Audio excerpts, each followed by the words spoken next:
సువార్తరాజు, అమ్మగారి పేరు యేసువారి. ఆయనకి ఒక చిన్న సంఘం ఉంది. సంఘం యేసు కృపానిసి మినిస్ట్రీస్.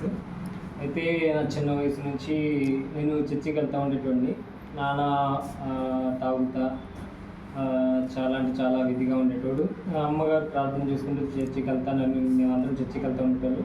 అలా కొన్ని విషయాల్లో అమ్మ నాన్న కూడా వాడుకొని విడిపోయి కొన్ని గందరగోళం అయిన తర్వాత దేవుడు అనుకునే రీతిగా నాన్నగారిని మార్చి దేవుని సేవలకు పిలుచుకున్నాడు. నాన్నగారు దేవుని సేవకు వచ్చినప్పుడు నేను యుక్త వయసులో ఉన్నాను. అప్పుడు నేను చర్చికి వెళ్తూ ఉండేటప్పుడు కానీ సినిమాలకి షికార్లకి తిరుగుతున్నాను. ఫ్రెండ్స్ సర్కిల్ అలా వాళ్ళు సేవ చేస్తూ ఉంటుంటే నాకు అప్పుడు యుక్త వయసు అంటే మరి అంత వయసేం కాదు, కానీ 13-14 సంవత్సరాలు కాబట్టి సినిమాలకి అలా టీవీలకి పోతూ ఉండేవాడిని. సో అటువంటి సమయంలో నాన్నగారు ఒకసారి పెట్టారని చెప్పి నేను ఇంట్లో నుంచి అలిగిపోయినా. అలిగి ఎక్కడికో పోయి ఇక్కడ గుంటూరు కమ్యూనిస్ట్ చర్చికి పోయినప్పుడు ఇందాకలా పరిచర్య, ఇప్పుడు బైబిల్ ట్రైనింగ్ పోతే పరిచర్య ఎలా చేపిస్తారు, బాత్రూమ్లు కడిగేస్తారు, ఎలా చేపిస్తారు అలా చేపిస్తారు అంటే కమ్యూనిస్ట్ సేమ్ డీటో అలాగే చేపించారు. బాత్రూమ్లు కడిగిచ్చారు, ప్రతిదీ వాళ్ళు చిన్న ఏ విషయం ఉన్నా కానీ నా చేత చేపించేవాళ్ళు. అలా నేను ఇంట్లో నుంచి ఇంట్లో కాదు, ఆ పనులన్నీ చేయించారంట మ్యాథ్స్ అన్న కృపామినిస్టర్ చేపించేవాడు. అలాగా అంటే వీడు ఎలాగైనా మళ్ళీ వాళ్ళ ఇంటికి పోతాడని చెప్పి, కానీ మా నాన్న కొట్టాడని చెప్పి నేనేం చేసిన, నేను అన్నకు చెప్పిన, అన్న మీరు నేను ఇంటి కాడ ఉంటాను, నాకు సంగీతం అంటే చాలా ఇష్టం, కాడ నేర్చుకుంటాను అంటే వాళ్ళు ఇంకా ఆసక్తి చూపించి ఇంకా ఆ పనులు ఆపేసి ఇంకా ఉపవాస ప్రార్థనలు అప్పుడు పురుషుల గుడికి ఉపవాస ప్రార్థన యవనస్తులు మొత్తం ఉపవాసం ప్రార్థన చేస్తారు. వాళ్ళతో పాటు ప్రార్థన చేయాలి రబ్బా అంటే సరే ఇంకా వాళ్ళతో పాటు ఉపవాసం ప్రార్థన చేసుకుంటూ అలా గడుపుతున్నా. అంతలోకి వాళ్ళు నేను ఒక చిన్న బుక్ ఒకటి రాసుకొని ఇంట్లో వాళ్ళకి లెటర్ రాసుకుంటా ఉన్నా. మీరేం బాధపడమాకండి, నేను పలానా చాట ఉండాలని చెప్పి ఒక లెటర్ రాసుకొని ఒక అన్నయ్య చూసి మ్యాథ్స్ అనికి ఇస్తే, మరి ఇంత ఇష్టం ఉండేవాడు ఎందుకు వచ్చేవారు అంటే చెప్పిన, నేను మీ కాడ ఉంటాను అన్న, నాకు ఆడ ఉంది అటు మా నాన్న కొడతా ఉంటాడు, నేను ఆడ ఉంటే గోళీలు ఆటకి టీవీస్ వస్తూ ఉంటాను, మా నాన్న కొడతాను, నేను ఇక్కడే ఉంటాను అంటే సరే మెమ్మోళ్ళు వచ్చినా కూడా ఎవరు వచ్చినా ఇదే మాట మీద నేను ఇక్కడే నా కాడ చదివించుకుంటా, నాతో పాటు ఉంచుకుంటా, నేను మీకు మీ ఇంటికి పంపాను, మేము బట్టికి నాకు నచ్చావని చెప్పారు. సరేలే అని చెప్పి మా మేనమ్మ వచ్చింది తర్వాత రోజు వచ్చి మేము అక్కడ ఏడుస్తుంది రైతు అంటే నేను అమ్మంటే చెప్పేసిన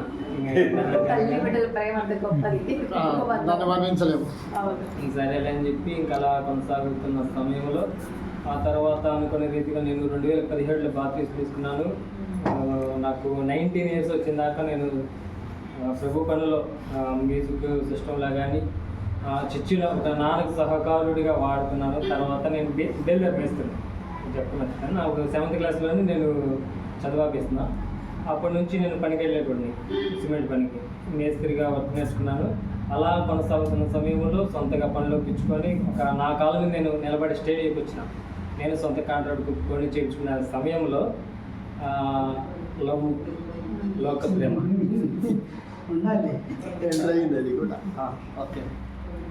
ఈ లోక ప్రేమలో పడి కొంచెం దేవుడికి దూరమయ్యాను. ఆ తర్వాత వాళ్ళ అన్నదమ్ముళ్ళు వచ్చి నాకు వార్నింగ్ ఇవ్వటం, అలా వాళ్ళ అన్న వాళ్ళు వచ్చి మళ్ళీ మా నాన్న వాళ్ళకి వార్నింగ్ ఇవ్వటం, నాకు ఎక్కువ అప్పుడు ఎవరిలో ఉండేదానికి చాలా అంటే చాలా కోపం వచ్చింది. మీరు నాకు వార్నింగ్ ఇస్తే పర్లేదు, మా నాన్నకు వార్నింగ్ ఇచ్చాను. ఆ కోపంతో వాళ్ళ ఇంటికి పోయి అమ్మాయిని నేను తీసుకొని వచ్చేసిన గుంటూరు. తర్వాత మళ్ళీ ఇంటికాడ లేదు గొడవ చేస్తారని చెప్పి మళ్ళీ నేనే ఫోన్ చేసి పలానా చాటున్నామని చెప్పిన. అయితే ఆ సమయంలో వాళ్ళు వచ్చారు, ఒక 200 మంది దాకా వచ్చారు. ఇంటికాడ ఒక 100 మంది, నాకాడ 200 మంది వచ్చారు కత్తులు కట్టాలు తీసుకొని గుంటూరు శారదా కాలనీకి. అయితే ఒక 2 నిమిషాలు వాళ్ళు నన్ను చంపేద్దాం కోపంతో సిలిండర్ పీకారు, చాలా చేశారు. వాళ్ళకి 2 నిమిషాలు పట్టదు నన్ను చంపనీకి, ఆ డోర్ పగలు కొట్టడానికి. ఆ డోర్ పగలు కొట్టి మళ్ళీ వాళ్ళకి రిపేర్ చేయడానికి వాళ్ళకి పెద్ద ఖర్చేం కాదు. అటువంటి సమయంలో కూడా వాళ్ళలోనే నాకు ఫ్రెండ్స్ ఉండి నన్ను పంపించి దేవుడు మళ్ళీ ఆ అమ్మాయిని వాళ్ళు తీసుకుపోయారు. ఇంక నేను నా పనిలో నేను ఉన్నాను. ఇలాగ కొనసాగుతున్న సమయంలో షేర్ చాట్లో నేను కావలి సిమెంట్ రోడ్లకి మేస్త్రిగా పోయినప్పుడు వేరే లోకానుసారమైన వ్యక్తి షేర్ చాట్ వాడుతున్నాడు. నేను అక్కడ అజాక్స్ తోలుతా ఉన్నా, అజాక్స్ మిషన్ తోలుతా ఉంటే ఆయన ఓవర్ ఫోన్లో మాట్లాడుతుంటే ఒక 3 days అబ్జర్వేషన్ చేశా. అన్న ఎవరితో అన్న మాట్లాడుతున్నా ఉదయంతో అని అడిగా. లేదు తమ్ముడు షేర్ చాట్లో అన్నాడు.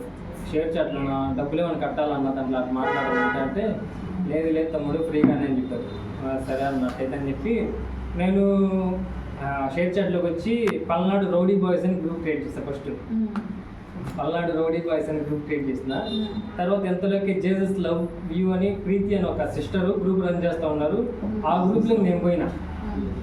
ఆ గ్రూప్లో నేను పోయినప్పుడు మన సహోదరుడు ఎలీషన్న కూడా ఉన్నాడు. అప్పుడు ఎలీషన్న ఉన్నాడు. ఆ తర్వాత ఇంకా వాళ్ళు సాంగ్స్ పాడుతూ ఉన్నారు. అక్క వాళ్ళు చెల్లెళ్ళు సాంగ్స్ పాడుతూ ఉంటే వాళ్ళతో కలిసి నేను కూడా పాటలు పాడుతున్నాను. పాటలు పాడుతా ఎందుకు ఈ థాట్ ఎందుకు వచ్చింది, నేను మళ్ళీ దేవుళ్ళలో ఉంటున్నాను కదా, మళ్ళీ పల్నాడు రౌడీ బాయ్స్ దేనికని చెప్పి ఆ ఐడి డిలీట్ చేసేసి నేను నలుగురు ఇంకా ఈ గ్రూప్లో ఉండి వాకింగ్ వింటా పాటలు పాడుకుంటా రెఫరెన్స్ బైబిల్ కంటెస్టింగ్ చేసుకుంటా ఉంటున్నాము. అంతలేక ఆ ప్రీతి అనే చెల్లి ఒకసారిగా గ్రూప్ రన్ చేయటం ఆపేసింది. ఆ గ్రూప్ రన్ చేయటం ఆపేసినప్పుడు మన ఎలీషన్నకి తోటి సహోదరులకి చెప్పిన. అప్పటికి నేను గ్రూప్ క్రియేట్ చేసిన. నేను కూడా ఒక గ్రూప్ క్రియేట్ చేస్తే బాగుంటుంది అని చెప్పి యాకోబు గారితో దేవుడు అంటారు. యాకోబు గారు కళ వచ్చినప్పుడు ఒక మాట, ఇదిగో పరలోకపు గవిని ఇది వేరే ఒకటి కాదని ఒక వాగ్దానం గుర్తొచ్చింది. ఆ వాగ్దానం చెప్పిన ఇదిగో పరలోకపు గవిని ఇదే ఒక గ్రూప్ క్రియేట్ చేసిన. తర్వాత వీళ్ళు చెప్పిన అన్న అక్క రావట్లేదు కదా, నేను ఒక గ్రూప్ క్రియేట్ చేసిన, దాని లింక్ వేస్తానని చెప్పి అలా లింక్ పెట్టడం జరిగినది. షేర్ చాట్లో అలాగా నేను లోకానుసారమైన వద్దాం అనుకున్నాను. మళ్ళీ దేవుడు నన్ను అలాగా ఆ రీతిగా వాడుతున్నాడు. షేర్ చాట్లో అలాగా అన్న వాళ్ళని కొంతమంది పాస్టర్ గారు తీసుకొచ్చి వాక్యం చూపించడం అలా చేశాను. తర్వాత నేను కూడా బైబిల్ చదువుకుంటూ దేవుడిలో ఏలమైతే దేవుని ఆత్మ తెలుపబడిన వాక్యం చెప్తాను. కొన్ని అన్ని కారణాల వల్ల ఆ గ్రూప్ క్లోజ్ చేసిన ఒక 1.5 year అవుతుంది క్లోజ్ చేసి. తర్వాత రీసెంట్గా మళ్ళీ ఇప్పుడు షేర్ చాట్కి వస్తున్నాను. ఇంకా కొంచెం జరిగింది నాకు దేవుడు అనుమతించినప్పుడు పూర్తి సాక్ష్యం కూడా చెప్పుకుంటాను. మళ్ళీ ఇప్పుడు ఏంటంటే మీరు ముందు నా గురించి ప్రార్థించండి.